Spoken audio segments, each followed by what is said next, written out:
প্রিয় শিক্ষার্থী বন্ধুরা, আশা করি সবাই ভালো আছেন, সুস্থ আছেন, নিরাপদে আছেন। ক্লাসের শুরুতে প্রথমেই আমি আমার সিপিসি নোটের অর্থাৎ দেওয়ানি কার্যবিধির যে নোট অংশটুকু আছে এই নোটের লিখিত নোটের কিছুটা সংশোধন করছি। কারণ দেওয়ানি কার্যবিধি 2025 সংশোধনী চলে আসছে এ মাসেই। তো সেই সংশোধনীতে আমার লিখিত নোটে কিছু পরিবর্তন করতে হবে, কিছু সংযোজন বিয়োজন করতে হবে। সেটা করে নেন আপনারা। আপনাদের কাছে যে নোটটি আছে সেই নোটের হয়তো বা 13 পৃষ্ঠা বা 14 পৃষ্ঠায় থাকতে পারে এই অংশটুকু। প্রশ্ন হচ্ছে 3.1 নং প্রশ্ন উত্তর, অর্থাৎ টপিক 3, টপিক 3-র প্রথম কোশ্চেন, সিপিসি এর টপিক 3-র প্রথম প্রশ্ন। এই প্রশ্নে আপনারা এইভাবে সংশোধন পরিবর্তন করে নিন। দেখেন, গ্রিন হাইলাইটেড অংশটুকু সংযোজন হবে। কি হবে? খুদে বার্তা, ভয়েস কল, তাৎক্ষণিক বার্তা। খুদে বার্তা হচ্ছে short message service, voice call instant message service, instant message service. তো এগুলোর বাংলা আমি এভাবে করেছি। তো এই কথাগুলো যুক্ত হবে ফ্যাক্স ও ইমেলের সাথে। এটা আদেশ 5, বিধি 9-এর সংশোধনী। আর আরেকটা লাইন যুক্ত করবেন, উক্তরূপে প্রেরিত সমন জারির প্রমাণস্বরূপ তা লিপিবদ্ধ করতে হবে, অর্থাৎ এটা রেকর্ডে রাখতে হবে, এসএমএস দেওয়া হয়েছে সেই বিষয়গুলো। তো এইটা নতুন অ্যামেন্ডমেন্ট 2025-এ আছে, তাই আপনারা নোটে এভাবে সংশোধন করে নেন। কারণ আমি চাই আপনারা সংশোধনী সহ উত্তর করেন, খুব বেশি না। এরপরে আশা করি আপনাদের সমস্যা হবে না। এরপরে নোটের 22 22 বা 23 পাতায় যে আরেকটু সংশোধন হবে, 22 বা 23 পাতায় যে সংশোধন, সেটা হচ্ছে প্রশ্ন নং 6, টপিক 6। টপিক 6-এর 1 নং প্রশ্ন উত্তর। এই যে টপিক 6, টপিক 6-এ অ্যাডজর্নমেন্ট বা মুলতবি আছে।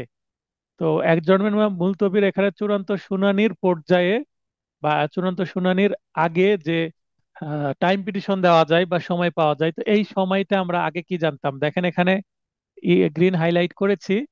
তো এই আগে ছিল কয়টা? 6টা। এই পর্যায়ে কয়টা পাওয়া যেত? 6টা। কিন্তু এখন পরিবর্তন হয়ে 6টা হয়ে গেছে কয়টা? 4টা। 6টাকে 4টা করা হয়েছে। শিবলি ভাই লাইনে আসবেন। জি স্যার। তো এখানে দেখেন যে চূড়ান্ত শুনানি বা প্রিএম্পটরি হিয়ারিং বা পিএইচ এর আগের পর্যায়ে আগে ছিল 6বার করে শুনানি মুলতবি করা মঞ্জুর করা যাবে, এখন হয়ে গেছে সেটা 4বার, 2বার কমিয়ে দিয়েছে। তাহলে এই যে আগে কি সহ খরচা বাদে, খরচা ছাড়া 6বারের কাছে 4বার হয়ে গেছে। আর খরচা খরচা সহ 3বার, 3বার 3বারই আছে, তাহলে 4 3 7বার হয়ে গেছে। আগে ছিল 6 3 9, এবার 2বার কমে 7বার হয়ে গেছে। আর আগে 9 9 18 হয়ে যেত উভয় পক্ষর, এবার 9 9 18 থেকে 7 দুগুণে 14বার। বুঝতে পেরেছেন হিসাবটা? জি। অ্যামেন্ডমেন্ট কে বুঝতে পারেননি? যে আগে ছিল 6, এখন 6 থেকে 4 হয়ে গেছে, এই কারণে এখানে 6 3 9 থেকে 2 কমে 7 হয়ে গেছে। আর এখানে 7 দুগুণে 14, দুই পক্ষ মিলে 14 হয়ে গেছে, আগে ছিল 9 2 18।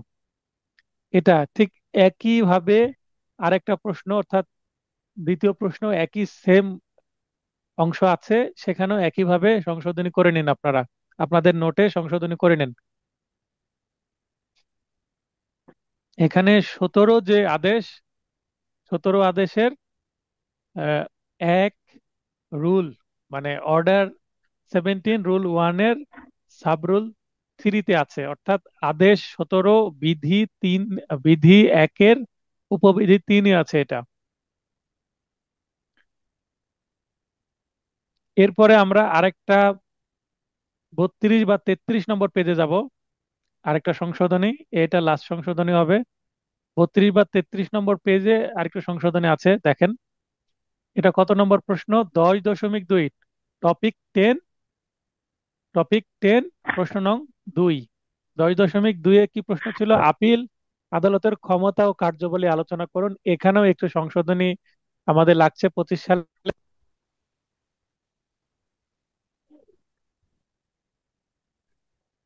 25 সালের সংশোধনীটা কি? অত্র কার্যবিধির আদেশ 41 বিধি 24, তো আদেশ 41 বিধি 24-এ একটু সংশোধনী আসছে। কি সংশোধনী? সেক্ষেত্রে আপিল আদালত প্রয়োজন হলে, ইফ নেসেসারি, বিচার্য বিষয় পুনর্গঠন মানে ইস্যু আবার গঠন করবেন। এবং মোকদ্দমাটি, এখানে অবশ্যই কথাটা আপনাদের নোটে নাই, মোকদ্দমাটি চূড়ান্তভাবে নিষ্পত্তি করতে পারবেন, করতে পারবেন কথাটা লেখা আছে। তো এখানে আপনারা এই করতে পারবেন কথাটা কেটে দিয়ে করবেন, আর এখানে অবশ্যই কথাটা লিখে দেন। এখানে সংশোধনী কিভাবে হয়েছে, ইংলিশটার সংশোধনী হয়েছে। মেয়ে ছিল, মেয়ে কেটে শ্যাল করা হয়েছে।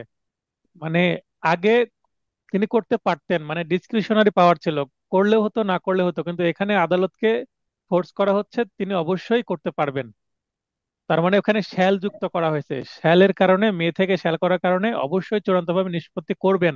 করতে পারবেন বলতে মেয়ের একটা আহ, অনুবাদ হয়ে যায়, তো মেয়েটা কেটে দেব বলেই এখানে অবশ্যই যুক্ত করলাম, আর করতে পারবেন কেটে দিয়ে করবেন। বুঝতে পারলেন শিবলি ভাই? শিবলি ভাই বুঝতে পেরেছেন? আপনাকে লাইনে নেওয়ার অর্থ ছিল আপনাকে হা হু করতে হবে তাই। যে আমার এখানে একটা সাউন্ড হচ্ছিল যে আমি আনমিউট হয়ে গেছিলাম, জি বুঝতে পেরেছি। তো এই জাস্ট আমি 3 জায়গায় একটু সংশোধনী আপনাদের করে দিলাম, 3 বা 4 জায়গায়। আশা করি এই সংশোধনীটা আপনারা সবাই সংশোধন করে নেবেন, যারা ক্লাসে নাই তারা ভিডিও দেখে সংশোধন করে নিতে পারবে। আকাশ ভাই বলেন। আসসালামু আলাইকুম স্যার।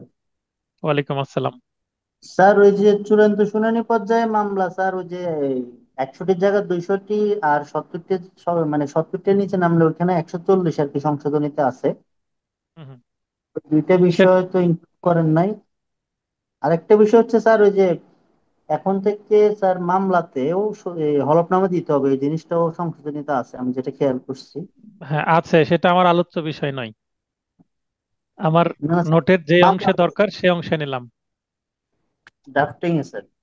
হ্যাঁ, ফাইনাল টাচে গিয়ে যদি প্রয়োজন হয় সেটা আমি করে দেব। ঠিক আছে। আচ্ছা আমার ঠিক আছে। এতটুকু আজকে ক্লাসের দরকার ছিল, তাই আমি এতটুকু করে ফেলছি। আর বাদ বাকি আবার নজরে আসলে করে দেব। আপনি প্রয়োজনে একটু মেসেজ দিয়ে রাখবেন, কোনো জায়গায় যদি জি আরো স্যার। সংশোধনের দরকার হয়, আমার নোটের সাথে যেখানে দরকার আছে ম্যাচ করছে। ঠিক আছে। ঠিক তো আছে। ধন্যবাদ ভাই, লাইনে থাকেন যদি নয়েজ না হয়। তো আজকে হচ্ছে টপিক 1, 2, 3 and 4 আলোচনা হবে। বর্ণনামূলক প্রশ্ন আপনাদের বুঝে বুঝে মুখস্থ করতে হবে। এর আগে অসংখ্যবার পড়ে দিয়েছে, 2-3 বার। এবার আমি দ্রুত চলে যাব। Classification and jurisdiction of the civil courts. আমরা ফৌজদারি আদালতেরও শ্রেণীবিভাগ দেখেছি, ক্ষমতা দেখেছি, দেওয়ানি আদালতেরও দেখব। তো এখানে প্রথমেই দেওয়ানি আদালতের শ্রেণীবিভাগ। আমরা ক্রিমিনাল কোর্টের 6 ধারায় দেখেছি, এখানে 3 শ্রেণীর দেওয়ানি আদালতের কথা বলা হয়েছে। সরি, 3 ধারায় দেওয়ানি আদালতের কথা বলেছে, সিপিসির বা the code of criminal civil procedure 1908-এর 3 ধারা। ওখানে 6 ধারা থেকে শুরু হয়েছিল, এবার 3 ধারায় 5 ধরনের অধস্তন আদালত আছে: জেলা জজ আদালত, অতিরিক্ত জেলা জজ আদালত, যুগ্ম জেলা জজ আদালত, আর সিনিয়র সহকারী জজ আদালত এবং সহকারী জজ আদালত। এই 5 প্রকারের নিম্ন আদালত আছে। দেওয়ানি আদালতের শ্রেণী বিভাগ। বাংলাদেশের বিচার ব্যবস্থায় বর্তমানে মহামান্য সুপ্রিম কোর্টের 2টি বিভাগ আছে: মহামান্য আপিল বিভাগ ও হাইকোর্ট বিভাগ। মহামান্য হাইকোর্ট বিভাগের অধস্তন, তার মানে আমি প্রথমে অ্যাপিলেট ডিভিশন এবং হাইকোর্ট ডিভিশনের কথা বলে দিলাম, এবং হাইকোর্ট ডিভিশনের আন্ডারে আছে এই 5টা। তার মানে টোটাল 7টা কোর্ট কিন্তু এখানে আলোচনা হয়ে গেল। এবার এখতিয়ার। দেওয়ানি আদালতের এখতিয়ার সমূহ প্রাথমিকভাবে 3: আর্থিক, আঞ্চলিক, আর বিষয়বস্তু সংক্রান্ত। যদি এমসিকিউ প্রশ্নে আসে কত প্রকার, তো সেটা দুই দুই প্রকার। আমরা জানি আদি এখতিয়ার এবং বা আর্থিক এখতিয়ার, স্থানীয় এখতিয়ার, এভাবে 2 প্রকার। কিন্তু যদি আপনার লিখিত আসে আপনাকে এইভাবে করতে হবে, মানে এখানে আপনার লিবার্টি আছে আপনি কত প্রকার।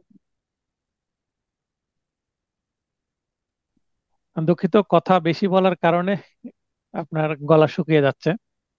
এই ব্রেকে একটু আমি চা পান করে নিলে আর সমস্যা হবে না। এছাড়াও দেওয়ানি আদালত সমূহের আরো 5 ধরনের এখতিয়ার আছে, সেগুলো পড়ে নেবেন: আদি, আপিল, রিভিশন, রিভিউ এবং অ্যাডমিনিস্ট্রেটিভ। এগুলো বিভিন্ন গাইডে বিভিন্ন রকম আছে। কেউ অনুরোধ করছে আপনাদেরকে গাইডে যেভাবে আছে সেভাবে লিখতে পারেন, আমি যেভাবে দিয়েছি সেভাবে লিখতে পারবেন। কিন্তু স্যার এই গাইডে এত প্রকার আছে, এই গাইডে এত প্রকার আছে, আপনার এত প্রকার কেন? এই প্রশ্নের কোনো ব্যাখ্যা বা উত্তর নাই।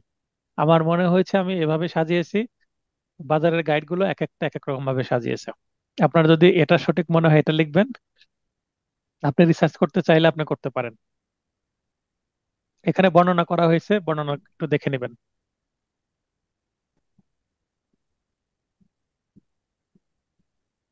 মামলার কারণ বা কজ অফ অ্যাকশন কাকে বলে? আচ্ছা, তার আগে দেওয়ানি প্রকৃতির মামলা বলতে বলতে কি বুঝেন? দেওয়ানি প্রকৃতির মামলা, এটা আমরা কিছুটা পাই হচ্ছে এসআর অ্যাক্টের 42 ধারার মধ্যে। আবার এখানেও আমরা বুঝতে পারি যে কোনো বিষয়ে অধিকারের দাবি বা সম্পত্তি দাবি বা কোনো ক্ষতির জন্য ক্ষতিপূরণ দাবির ক্ষেত্রে যে মামলা করা হয় তাকে সাধারণত দেওয়ানি মামলা বলে। মানে যেখানে কোনো অপরাধের সৃষ্টি হয় না, কারো অধিকার লঙ্ঘিত হয়, যার যা ডিউটি সেটা পালন করলে কারো অধিকার লঙ্ঘিত হয় না। একজনের যেটা দায়িত্ব সেটা কিন্তু আরেকজনের অধিকার। মানে অন্যের অধিকার ভঙ্গ যদি করা না হয়, তার মানে সঠিকভাবে দায়িত্ব পালন করতে হবে। আর সঠিকভাবে দায়িত্ব পালন না করলে অন্যের অধিকার খর্বিত হবে, তখনই একটা সিভিল লাইবিলিটি তৈরি হবে।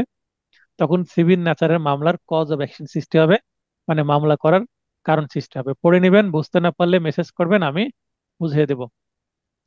তবে আপনাদের সাথে প্রত্যেকের সাথে কথা হবে আমার অসংখ্য সময়, মানে আমি যথেষ্ট সময় দিব। কখন? এই যে ফাইনাল নোট নোট দেওয়ার পরে রিভিশন ক্লাস যখন শুরু হবে, তখন আপনাদেরকে প্রত্যেককে আমি প্রতিদিন সময় দেব। কিভাবে সময় দেবো? ক্লাস তো 4 দিন হবে, পরীক্ষা হবে, এর মাঝখানে পরীক্ষা নিব, পরীক্ষার তো সলিউশন ক্লাস হবে। এবং সলিউশন ক্লাসের পরেও কারো যদি প্রবলেম থাকে আমি আলাদা করে হোয়াটসঅ্যাপে তাকে সময় দেব, এবং আমি বলে দিব রোল নম্বর এত থেকে এত পর্যন্ত একটা আমি টাইম, মানে আমার সাথে হোয়াটসঅ্যাপে কথা বলারও আমি একটা রুটিন করে দিব যে রোল নম্বর 1 থেকে 10 এই সময়ের মধ্যে কথা বলবেন।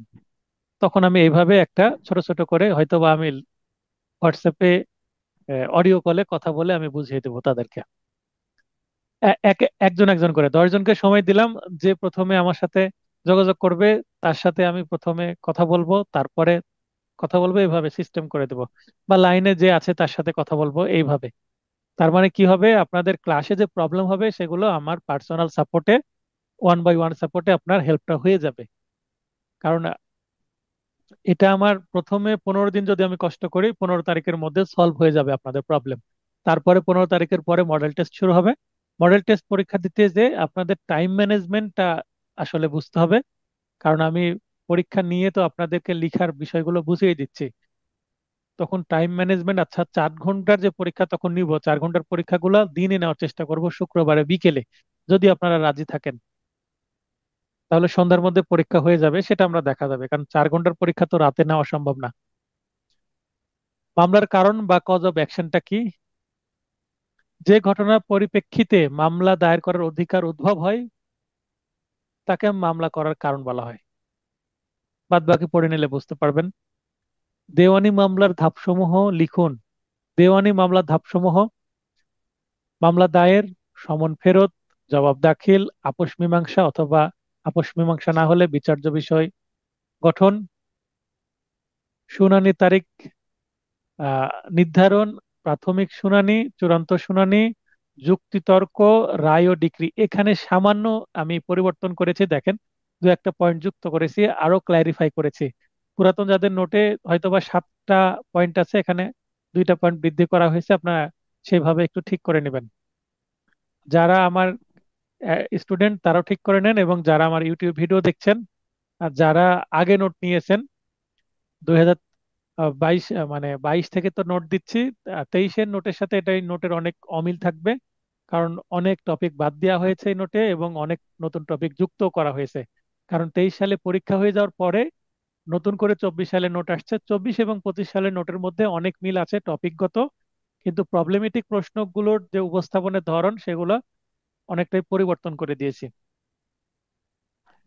এবার টপিক টুতে ডক্ট্রিন অফ রেস সাবজুডিস এবং রেস জুডিকাটা অ্যান্ড এস্টোপেল সম্পর্কে আলোচনা করা হয়েছে। তো এখানে আমরা এই টপিকে বর্ণনামূলক প্রশ্নের আগে আমরা পড়েইছি অনেক, আমাদের আর খুব একটা বর্ণনা করে দেওয়ার দরকার হবে না আশা করি। মূল যে কনসেপ্ট সেটা বুঝিয়ে দিই। রেস সাবজুডিস বলতে কি বুঝেন, এখানে সংজ্ঞা সংক্ষেপে আলোচনা করুন, তাৎপর্য লিখুন, ব্যাখ্যা করুন, আলোকপাত করুন। ভাষা যেমনই হোক না কেন রেস সাবজুডিসের টিকা লিখতে হবে বা সংজ্ঞা লিখতে হবে। অথবা এই প্রশ্নটা অন্যভাবে আসতে পারে, রেস সাবজুডিস কথাটা উল্লেখ না করে কি উল্লেখ করতে পারে, দেওয়ানি কার্যবিধি 10 ধারার বিধান সংক্ষেপে আলোচনা করুন, এই আসতে পারে। অথবা কিভাবে আসতে পারে প্রশ্নটি, মামলা স্থগিত রাখার নীতিটি ব্যাখ্যা করুন, দেওয়ানি কার্যবিধি অনুসারে মামলা স্থগিত রাখার নীতিটি আলোচনা করুন, বা ডক্ট্রিন অফ রেস সাবজুডিস আলোচনা করুন। এই নানান ভাবে প্রশ্ন আসলে ওই রেস সাবজুডিসই কিন্তু আপনাকে আলোচনা করতে হবে। তো রেস সাবজুডিস কি সেটা 10 ধারায় যেটা বলা হচ্ছে, যে ধারা অনুযায়ী পূর্বে দায়েরকৃত মামলার পক্ষসমূহ ও বিষয়বস্তু, মানে বাদী বিবাদী এবং কি নিয়ে মামলা, যদি কোনো সম্পত্তি নিয়ে মামলা হয়, এবং পরবর্তীতে দায়েরকৃত মামলার পক্ষসমূহ ও বিষয়বস্তু, অর্থাৎ আগে যাদের মধ্যে মামলা হচ্ছে পরেও তাদের মধ্যে মামলা হচ্ছে। হয়তোবা আহ রহিম করিমের মধ্যে মামলা ছিল, রহিম আর করিমের বিরুদ্ধে মামলা করেছিল, এবার পরের মামলায় হয়তোবা রহিম নাই, রহিম মারা গেছে, তার সন্তানেরা চলে আসছে, রহিমের সন্তান এবং করিমের বিরুদ্ধে মামলা চলছে, এরকম হতে পারে পরের মামলায়। তার মানে রহিম করিম বা তাদের সন্তানরাও যদি পরবর্তী মামলায় কি হয়, পক্ষ হয়, অথবা আগে করিম মামলার বাদী ছিল, পরে করিম ওই সম্পত্তিটা অন্য কারো কাছে বিক্রয় করে দিয়েছে, এবার যার কাছে বিক্রয় করেছে মনে করেন রানার কাছে বিক্রয় করেছে, এবার রানা করিমের বিরুদ্ধে মামলা করছে, তবুও কিন্তু রেস জুডিকাটা নীতি প্রযোজ্য হবে। কেননা কারণ একই মানে পূর্বের যে পক্ষ ছিল সেই পক্ষের স্বার্থের মাধ্যমে কিন্তু তারা স্বার্থবান হয়েছে, যেটা ওয়ারিশ সূত্রে হোক বা ক্রয় সূত্রে হোক, ওই সম্পত্তিটা যার কাছেই যাবে। আহ, ওই সম্পত্তি নিয়ে আবার যদি কারো বিরুদ্ধে মামলা চলে, মানে আগের যে পক্ষ ছিল, সেক্ষেত্রে কিন্তু মামলা এর রেস সাবজুডিস নীতির দ্বারা বারিত হয়ে যাবে। তাহলে এরকম যদি হয়, দুইটি মামলা হয় এবং দুইটি চলমান, আগেও একটা মামলা করেছে সেম মামলা, পরেও আবার একই কাহিনী, তখন আদালত বলবে একই বিষয়ে দুইটা মামলা দরকার কি।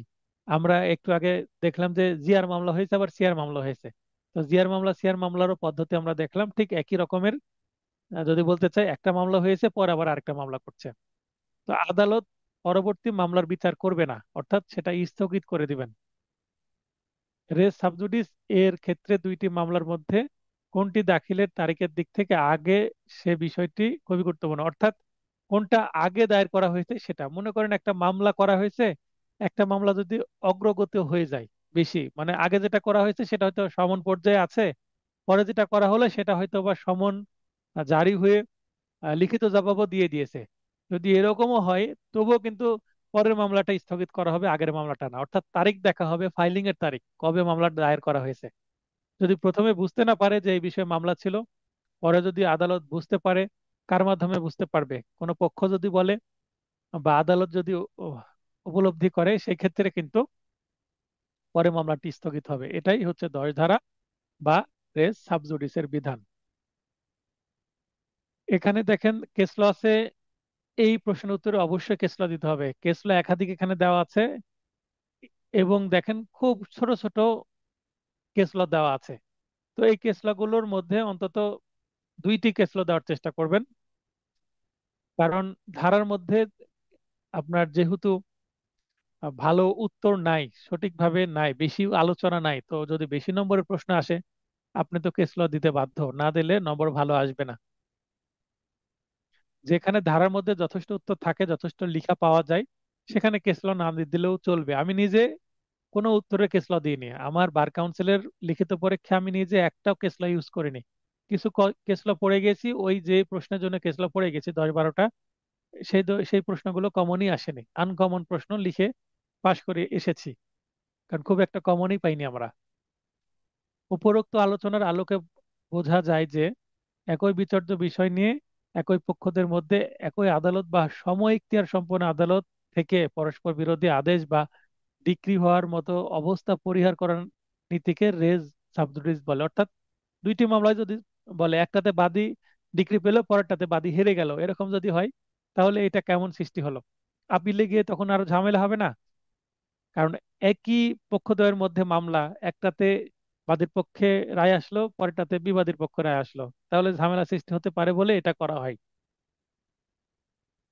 রেস সাবজুডিস নীতি প্রয়োগের শর্তগুলো কি, শর্ত বা উপাদানও বলতে পারে, বা দেখেন অথবা বা ভাবে আসতে পারে, আপনারা পড়লে বুঝতে পারবেন। তো এই যে প্রথমে একটু সংজ্ঞা দিয়ে দিলেন একটু আগে যেটা পড়লাম, এবং শর্তগুলো বলে, দুইটি বিচারাধীন মামলা থাকবে, উভয় মামলার বিচার্য বিষয় একই থাকবে, উভয় মামলার পক্ষদ্বয় একই বা একই সত্ত্বের অধীন মামলা দায়েরকারী হতে হবে, একটু আগে যেটা বললাম। পিতা ছিল, পরে সন্তান আসছে, অথবা যার কাছে বিক্রয় করেছে, ক্রয় সূত্রে যে মালিক হয়েছে সেও যদি পক্ষ হয়ে যায় পরের মামলায়, তবুও কিন্তু রেস সাবজুডিস নীতি প্রযোজ্য হবে, অর্থাৎ পরের মামলা স্থগিত হয়ে যাবে। উভয় মামলা একই পক্ষগণের বা তাদের প্রতিনিধিদের মধ্যে হতে হবে, একই বা সম ইখতিয়ার সম্পন্ন দুইটি আদালতে বিচারাধীন থাকতে হবে, হয় একই আদালতে হতে হবে অথবা সম ইখতিয়ার সম্পন্ন আরেকটি আদালতে হলেও হবে। পূর্ববর্তী মামলাটি অবশ্যই বিচারাধীন থাকতে হবে। মনে করেন সম ইখতিয়ার সম্পন্ন বলতে এখানে সহকারী জজ পুঠিয়াতে হয়েছে, রাজশাহী জেলার। তো সহকারী জজ পুঠিয়া না হয়ে এবার সহকারী জজ বাগমারা হচ্ছে রাজশাহী জেলারই একটি থানা, মানে এক থানা থেকে আরেক থানায় গেছে, একই জেলার মধ্যে আছে। আবার হতে পারে জেলাও পরিবর্তন হয়ে গেছে, কিন্তু সহকারী জজ ছিল রাজশাহী, পরে সহকারী জজ ঢাকায় চলে গেছে। কিন্তু একই যদি বিষয় নিয়ে হয়, বিষয়বস্তু যদি হয়, যদি মোহরানার মামলা হয়, একটা মোহরানার মামলা রাজশাহী কোর্টে করেছে, আবার আরেকটা মোহরানার মামলা করেছে হচ্ছে ঢাকা কোর্টে সহকারী জজ। তো এই মামলাটা পরে স্থগিত হয়ে যাবে।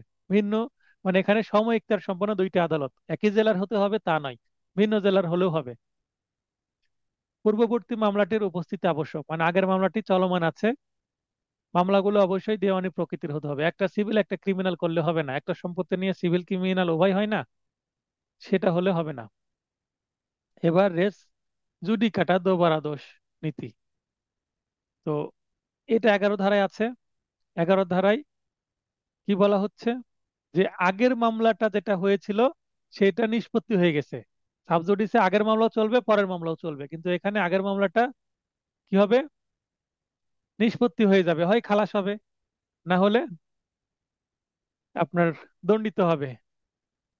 আমরা কোথায় দেখলাম, 403 সিআরপিসি তে দেখলাম, ডাবল জিও পার্টিতে। তো এখানেও বলা হচ্ছে আগেরটা নিষ্পত্তি হবে, অর্থাৎ মামলা খারিজ হবে, অথবা মামলাটি ডিক্রি পাবে, যেটাই হোক না কেন। এই ক্ষেত্রে পরে মামলা করতে গেলে পরে মামলাটা কি করে দিবে, খারিজ করে দিবে, কারণ একটা বিষয় একবার তো নিষ্পত্তি হয়েছে, কয়বার নিষ্পত্তি করা যাবে। এই কারণে এটাই হচ্ছে রেস জুডিকাটা। এখানেও আপনার কেস ল আছে, কেস ল দেওয়ার চেষ্টা করবেন, একাধিক কেস ল দিয়েছি, এবং ছোট ছোট কেস ল। কেস ল ছোট কারণ আমি অল্প লিখেছি তাই ছোট হয়েছে, গাইডে হয়তো বা আরো বেশি আছে। তো এখানেও শর্ত আছে, শর্তগুলো দেখে নিই। দুইটি দেওয়ানি প্রকৃতির মামলা থাকতে হবে, উভয় মামলায় বিচার্য বিষয় একই বা কজ অফ অ্যাকশন একই, উভয় মামলার পক্ষদ্বয় একই বা প্রতিনিধি হতে হবে। আবার এই যে সমইক্তার সম্পন্ন বা একই আদালতে, পূর্ববর্তী মামলাটি অবশ্যই চূড়ান্তভাবে নিষ্পত্তি হতে হবে, আর আগেরটি আমরা সাবজুডিসে দেখলাম দুইটি চলমান থাকতে হবে। একই বা সমইক্তার সম্পন্ন অপর একটি আদালতে পূর্ববর্তী মামলাটি দায়ের হতে হবে। মামলার পক্ষগণকে যথেষ্ট সময় ও শুনানির সুযোগ দিতে হবে, অর্থাৎ শুনানি শেষ করে মামলাটা খারিজ হতে হবে। শুনানির পূর্বে যদি খারিজ হয়ে যায় তাহলে কিন্তু হবে না। উভয় মামলায় পক্ষগণ এর পদবি একই হতে হবে, অর্থাৎ একই মর্যাদা সম্পন্ন বাদী বিবাদী হতে হবে, অন্যথায় রেস জুডিকাটা এর সুবিধা গ্রহণ করা যাবে না। পক্ষগণ এর পদবি বলতে পূর্ববর্তী মামলায় যদি কোনো ব্যক্তি মালিক হিসেবে মামলা করে কিন্তু পরবর্তী মামলায় মালিকের এজেন্ট হিসেবে মামলা করে, তখন অপর পক্ষ রেস জুডিকাটের সুবিধা থেকে বঞ্চিত হবে। অর্থাৎ একবার মালিক হিসেবে যদি মামলা করে, পরে যদি আবার এজেন্ট হিসেবে মামলা করে, সেক্ষেত্রে মামলা কিন্তু চলবে। একতরফা ডিক্রি কি রেস জুডিকাটা হিসেবে কাজ করে? একতরফা ডিক্রি আগের মামলায় পেয়েছে, পরে মামলা করতে গেলে একতরফা ডিক্রি পেয়েছে, এক্সপার্টের ডিক্রি হয়েছে বলে কি সমস্যা হবে কিনা? হ্যাঁ, যদি একতরফা ডিক্রি, এখানে বলছে একতরফা ডিক্রির মাধ্যমেও হয় আগে চূড়ান্তভাবে নিষ্পত্তি, তবুও কিন্তু রেস জুডিকাটা হিসেবে প্রযোজ্য হবে, অর্থাৎ একতরফা হোক দোতরফা হোক রেস জুডিকাটা প্রযোজ্য হবেই। সংশ্লিষ্ট বিধানাবলী উল্লেখপূর্বক উদাহরণ সহ রেস সাবজুডিস এবং রেস জুডিকাটা এর মধ্যে পার্থক্য নিরূপণ করুন। অলরেডি আমরা উপাদান বা সংজ্ঞা ধারা 10-11 থেকে কিন্তু পার্থক্য সম্পর্কে বুঝতে পারছি। এখানে কিন্তু আমি পয়েন্ট দিয়ে দিয়েছি, সাতটা পয়েন্ট দিয়ে পার্থক্য দিয়ে দিয়েছি। পার্থক্য আশা করি বুঝতে পেরে পারবেন। বুঝতে না পারলে আমাকে প্রশ্ন করলে আমি মেসেজে উত্তর দিয়ে দিব। আচ্ছা, আপনাদের পার্থক্য লেখার ক্ষেত্রে একটা সতর্কতা বলি, আপনারা অনেক গাইডে আছে কি কলাম দেওয়া আছে, মানে ছক করা আছে। তো আপনারা ছকের মধ্যে পার্থক্য লিখবেন না। ছকের মধ্যে পার্থক্য লিখলে আপনার লিখার লাইবিলিটি কমে যায়, অর্থাৎ ছোট ছোট জায়গায় ছোট ছোট লাইন হয়, লিখা যায় না। আপনারা এইভাবে আমি যে স্টাইলে পার্থক্য লিখি এই স্টাইলে পার্থক্য লিখবেন। আমি আপনাদেরকে রিকমেন্ড করছি বা উপদেশ দিচ্ছি, তারপরে আপনাদের ইচ্ছা। তো এইভাবে পার্থক্য লিখলে সবচেয়ে ভালো হবে। কারণ এখানে আপনার, হ্যাঁ, এখানে টাইটেল দেওয়া হয়নি। আপনারা ইচ্ছা করলে টাইটেল ব্যবহার করে আমার পরীক্ষায় ট্রাই করতে পারেন, অথবা আপনারা এইভাবে রাখতে পারেন। আমি অন্য অন্য প্রশ্নের উত্তরে টাইটেল দিয়েছি, এখানে টাইটেল দেওয়া হয়নি। হয়তো বা ফাইনাল টাচ নোটে আমি টাইটেল অ্যাড করে দিতে পারি, এই প্রশ্নের উত্তরটা ফাইনাল টাচেও যেহেতু থাকছে।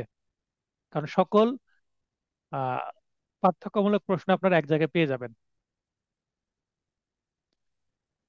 দোবারা দোষ বা রেজুডিকাটা ও চূড়ান্ত স্বীকৃতি এর মধ্যে পার্থক্য, রেজুডিকাটা এবং এস্টোপেলের মধ্যে পার্থক্য দেওয়াই আছে, পড়ে নেবেন।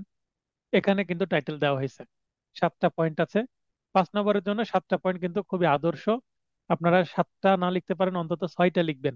5 নম্বরের জন্য শুধু 5টা পয়েন্ট দিয়ে চলে আসবেন না। এবার একটি প্রবলেমেটিক প্রশ্ন। ক খ এর বিরুদ্ধে ঘোষণামূলক মোকদ্দমা দায়ের পূর্বক দাবি করে যে সে গ এর নিকট হতে ওয়ারিশ সূত্রে সম্পত্তি পাবার অধিকারী। উক্ত মোকদ্দমা খারিজ হয়ে যায়। ক কি বিরুদ্ধ দখলজনিত কারণে উক্ত সম্পত্তি দাবি করে নতুন আরেকটি মোকদ্দমা দায়ের করতে পারবে, যুক্তি সহ আলোচনা করুন। মানে একবার মামলা করলো, সেই মামলাটা খারিজ হয়ে গেল। একবার করেছে ঘোষণামূলক মামলা, পরে বলছে আমি বিরুদ্ধ দখল, মানে একবার করেছে এসআর অ্যাক্টের 42 ধারায় মামলা, মামলা খারিজ হয়ে গেছে। পরে সে আবার তামাদি আইনের 28 ধারায় মামলা করতে চায়। সেক্ষেত্রে মামলা টিকবে কিনা? টিকবে না। কি কারণে? এখানে 11 যে চতুর্থ ব্যাখ্যায় বলা আছে, সেক্ষেত্রে এটা অনুসারে কিন্তু ক পুনরায় নতুন মোকদ্দমা করতে রেস জুডিকাটা বা দোবারা দোষ নীতি দ্বারা বাধাগ্রস্ত হবে, মানে পরের মামলাটি বাতিল হয়ে যাবে। আপনাদের গাইড সাথে আছে, পড়লে বুঝতে পারবেন। এরপরে টপিক 3, সামন বা সমন বা নোটিশ। মামলা করলে নোটিশ দেওয়া হয়। তো এখানে নোটিশ দেওয়ানি কার্যবিধির সংশ্লিষ্ট বিধান উল্লেখপূর্বক বিবাদীদের প্রতি সমন জারির বিভিন্ন পদ্ধতি আলোচনা করুন। তো এই পদ্ধতিগুলো, বিবাদীদের প্রতি সমন জারির বিভিন্ন পদ্ধতি ব্যক্তিগতভাবে দেওয়া যাবে। ব্যক্তিগত মানে পদাতিক সমন। আদালতে মামলা দায়ের করলে সেটা প্রসেস শাখায় চলে যায় বা নাজির শাখায় যায়। নাজিরের ওখান থেকে একজন জারিকারক বা প্রসেস সার্ভার, যে সার্ভ করবে, নিয়ে যাবে। পায়ে হেঁটে নিয়ে যায়, পায়ে তো আর হাঁটে না, এখন মোটর সাইকেলে চড়ে যায়। ব্যক্তিগতভাবে সমন জারি অর্থাৎ পদাতিক সমন এটাকে বলা হয়। পরিবারের প্রাপ্তবয়স্ক সদস্যের উপর সমন জারি যদি বিবাদীকে পাওয়া না যায়, তাহলে পরিবারের প্রাপ্তবয়স্ক ব্যক্তির উপর সমন জারি করা যাবে। 5-এর বিধি 12 এবং 15-তে আছে। লোটকিয়ে বা বিকল্প পদ্ধতিতে সমন জারি, কয়েকবার যেও যদি পাওয়া না যায়, সেই ক্ষেত্রে বিবাদীর যে বাড়ি তার প্রধান গেটের দৃশ্যমান কোন একটা জায়গায় সেটা গেঁথে দিবে বা ঝুলিয়ে দিবে বা লটকিয়ে দিবে, এবং এই যে সমান এইভাবে জারি করা হলো, সেক্ষেত্রে নিরপেক্ষ আশেপাশের 2 জন ব্যক্তির স্বাক্ষর নিবে এবং তার নাম পিতার নাম সহ। না, কারণ কারা এই লটকিয়ে সমন জারি সাক্ষী হলেন সেটা। এরপরে যেটা আমি এর আগে বললাম যে খুদে বার্তা, ভয়েস কল, তাৎক্ষণিক বার্তা, ফ্যাক্স ইমেল এর মাধ্যমে সমন জারি করা যাবে। আদেশ 5-9, যেটা রিসেন্টলি অ্যামেন্ড হয়ে এই সবুজ হাইলাইটেড অংশটুকু যুক্ত হয়েছে।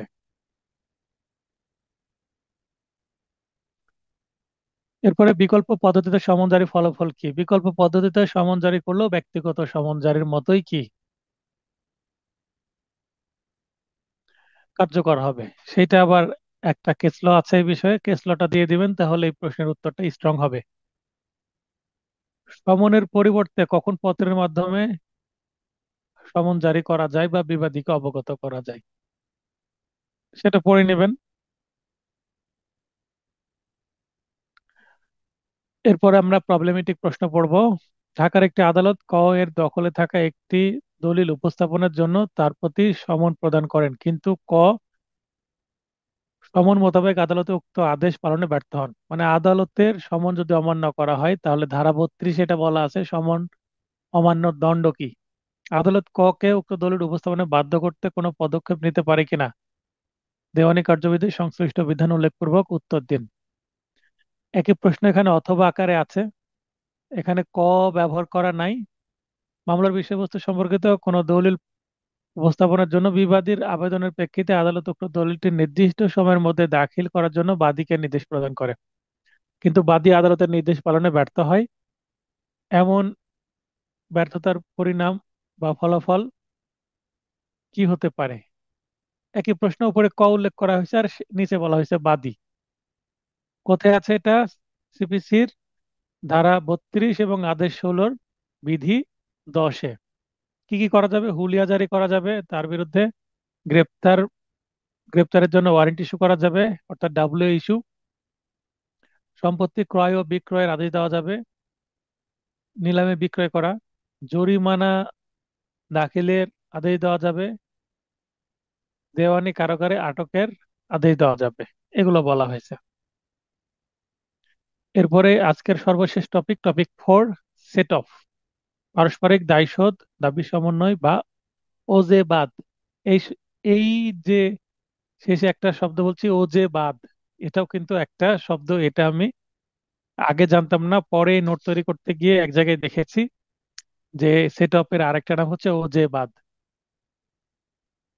খুব ইন্টারেস্টিং কিছু শব্দ আছে যেগুলো অজানা শব্দ, সেগুলো খুব গুরুত্বের সাথে মনে রাখবেন। যেমন আমরা আত্মসাতের আরেকটা নাম জেনেই হচ্ছে তশরুফ, এটাও আমি আপনাদের নোট করতে যে 23 সালে মেবি জেনেছিলাম, তার আগে আমি জানতাম না।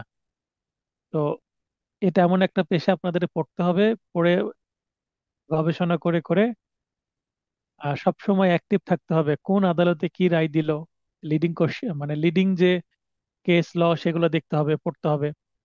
এবং সব সময় নতুন নতুন যে গেজেট পাস হচ্ছে, আইন পাস হচ্ছে, সেগুলো দিকে লক্ষ্য রাখতে হবে।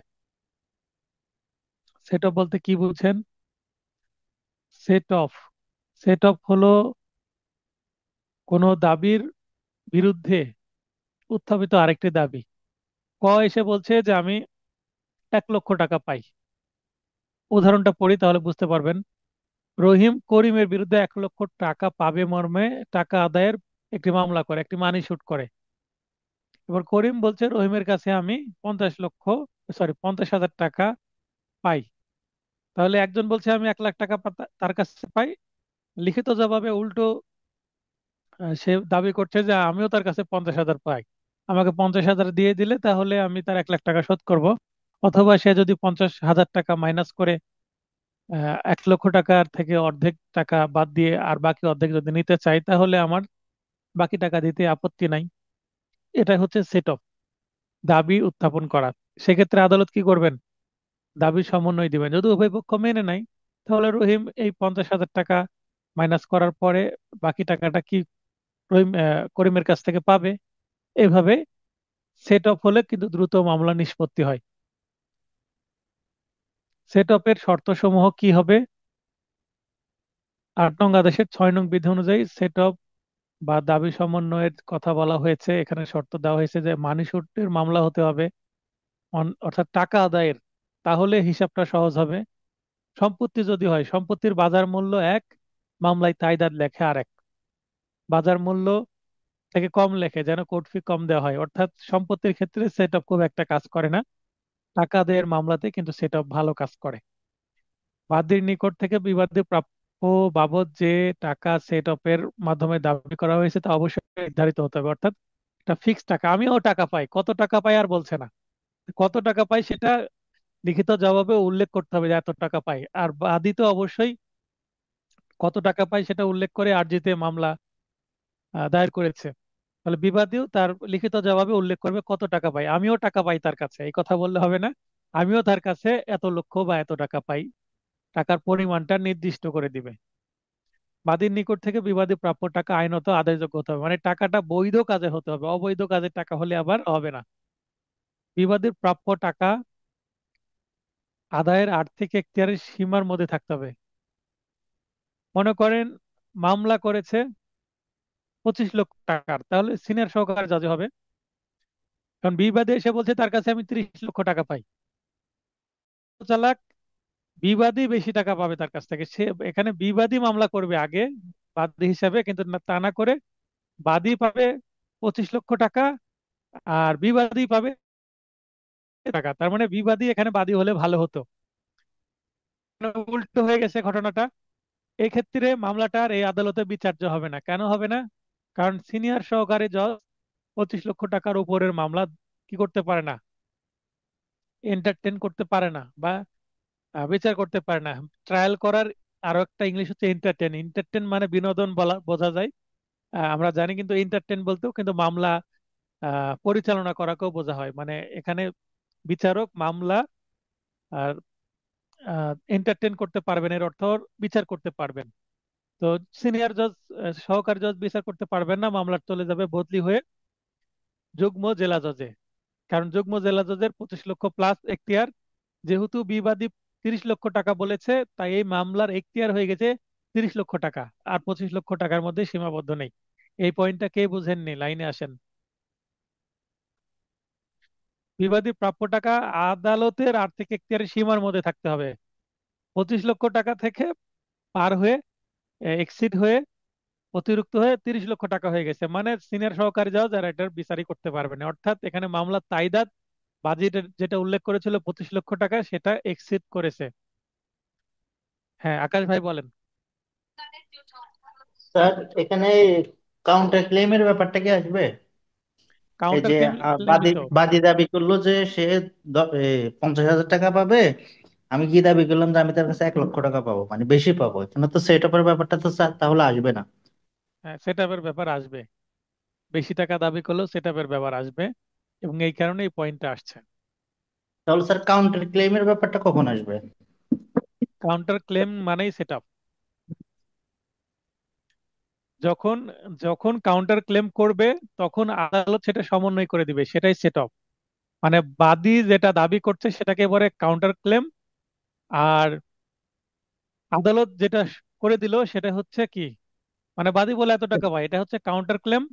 আর আদালত যদি মাইনাস করে দেয় এবং উভয় পক্ষ মেনে নেয়, সেটাই হচ্ছে সেটআপ, দাবি সমন্বয়। ক্লিয়ার হলেন কিনা? জি স্যার। মানে স্যার এখানে আচ্ছা। এক্ষেত্রে বেশি চাইলেও সেটা সেট আপের দিকে যাবে। হ্যাঁ, সেটআপের দিবে যাবে। আরেকটা প্রশ্ন পড়লে আরো ক্লিয়ার হবেন বিষয়টা। আচ্ছা, ঠিক আছে। সেটআপ লিখিত জবাবের মাধ্যমে দাবি করতে হবে। মামলার এখানে সেটআপ কেন দাবি করছি?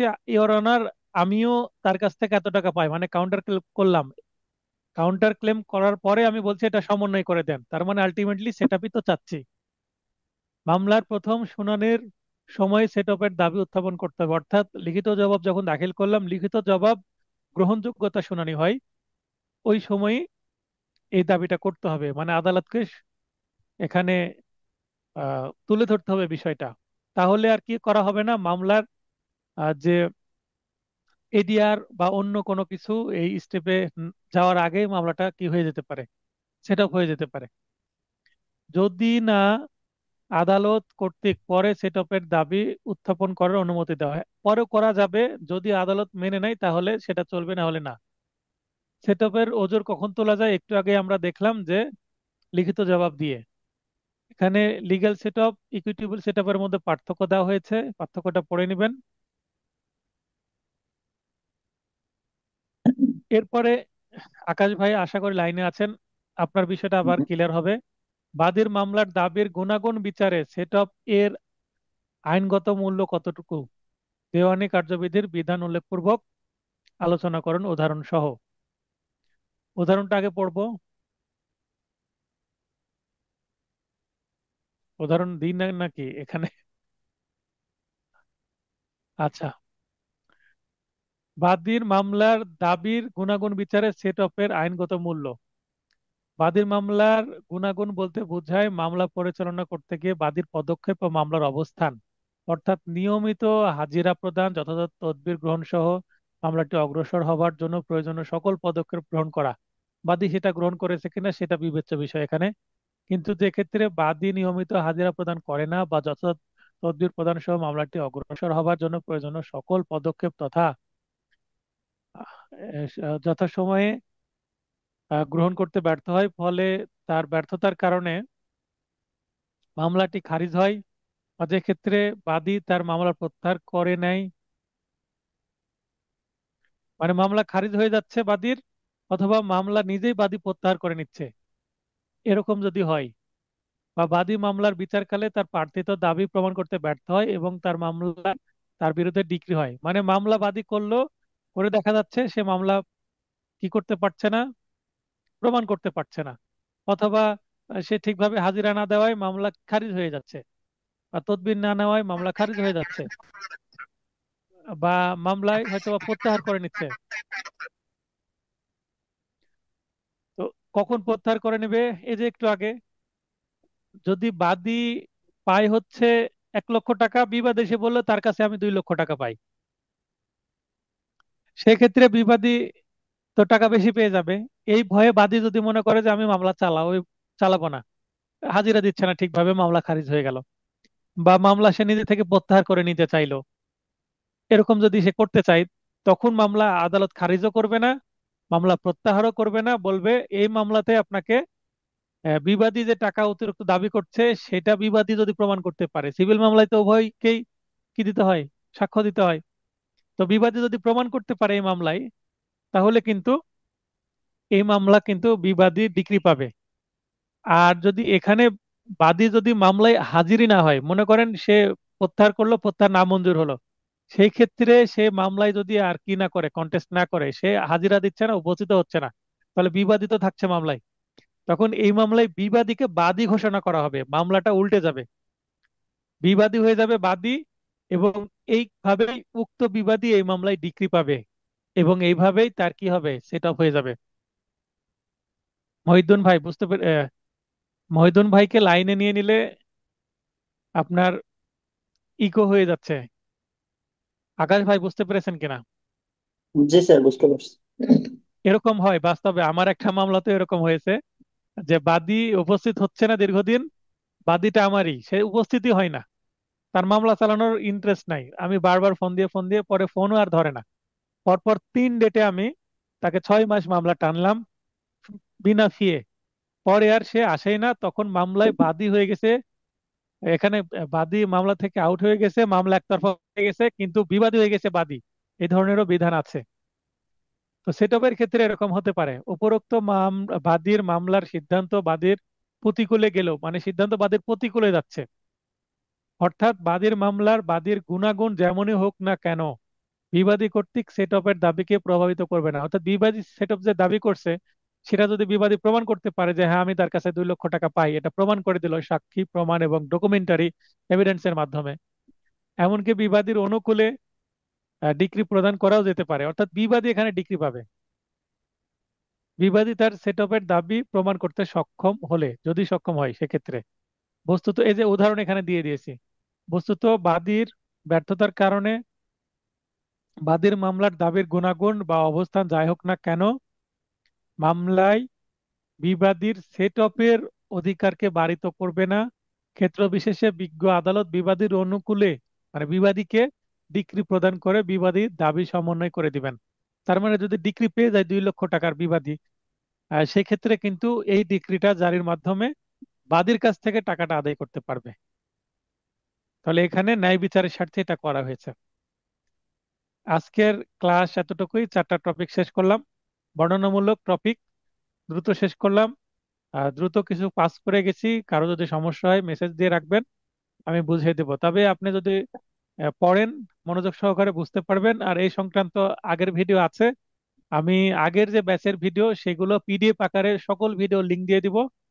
এই এই যে আগের ব্যাচে, অর্থাৎ আপনারা তো এটা রিসেট ব্যাচ বা নিউ ব্যাচের ভিডিও হচ্ছে, নিউ ব্যাচের ক্লাস হচ্ছে, আগের যে রেগুলার ব্যাচ ছিল প্রায় 1 বছর আগ থেকে চলছিল, সেই ব্যাচের ভিডিওগুলো আমি দিয়ে দিব আপনাদেরকে, পিডিএফ আকারে একটা দিব, সেই পিডিএফ এ লিংক থাকবে সকল ভিডিওর, সংশ্লিষ্ট আপনারা ভিডিও দেখে সেখানে অনেক ডিটেইলে আলোচনা করা হয়েছে। এই মুহূর্তে ডিটেইলে আলোচনা করতে যাওয়ার সুযোগ নাই, যেহেতু রিভিশন ব্যাচে যে আমরা প্রবলেমেটিক কোশ্চেন, পার্থক্য, বিশেষ করে প্রথমে ড্রাফটিং শেষ করব। ড্রাফটিং নিয়ে সবারই মাথা ব্যথা। যারা কোর্টে যায় না তারা ড্রাফটিং ড্রাফটিং ভালো করবে না। আর প্রশ্ন কঠিন করার অর্থ হচ্ছে ড্রাফটিং বেশি বেশি সেট করবে, এক। দুই হচ্ছে প্রবলেমেটিক প্রশ্ন বেশি সেট করবে, এবং তিন হচ্ছে ইংরেজি সেন্টেন্স তুলে দিবে, দিয়ে ব্যাখ্যা করতে বলবে। এই তিনটা জায়গা হচ্ছে প্রশ্ন কঠিন করার। তো কারো যদি প্রশ্ন থাকে হাত উত্তোলন করে প্রশ্ন করেন, আর প্রশ্ন না থাকলে আহ, আপনাদের ক্লাসটি শেষ করব করে। আমি তো আর ঘুমাতে পারবো না। আপনাদের যে ফাইনাল টাচ নোটটাও শেষ করতে হবে এবং খাতাও দেখতে হবে। আর যে ক্লাস টেস্ট থ্রির অ্যান্সারিং হিন্ট সেটা পিডিএফ দিয়ে দিচ্ছি আমি এখনই, ক্লাস শেষ করে। তাহলে সবার সুস্বাস্থ্য কামনা করে ক্লাসটি শেষ করছি। শুভরাত্রি।